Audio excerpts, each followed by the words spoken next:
BMSF কর্তৃক আয়োজিত সাংবাদিক নির্যাতন ও মিথ্যা মামলার খুন এবং মিথ্যা মামলার প্রতিবাদে আজকের এই প্রতিবাদ সমাবেশে সম্মানিত সভাপতি, উপস্থিত সারা বাংলাদেশ থেকে আগত বাংলাদেশ মুফাসসল সাংবাদিক ফোরামের নেতৃবৃন্দ, সবাইকে প্রথমেই সাদর সালাম এবং সংগ্রামী অভিনন্দন জানাচ্ছি। বাংলাদেশ মুফাসসল সাংবাদিক ফোরাম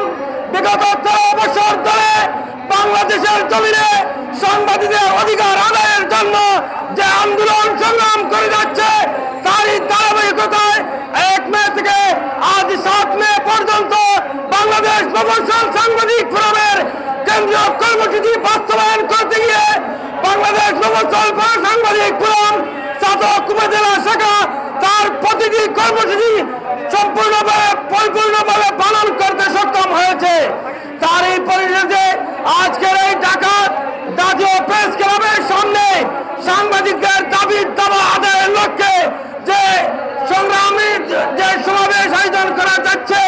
সেই সমাবেশে বাংলাদেশ মুফাসসল সাংবাদিক ফোরামের কেন্দ্রীয় নেতৃবৃন্দ আগামী দিনে যে কর্মসূচি দেবে, এই কর্মসূচি বাস্তবায়ন করতে আমরা সচেষ্ট থাকবো।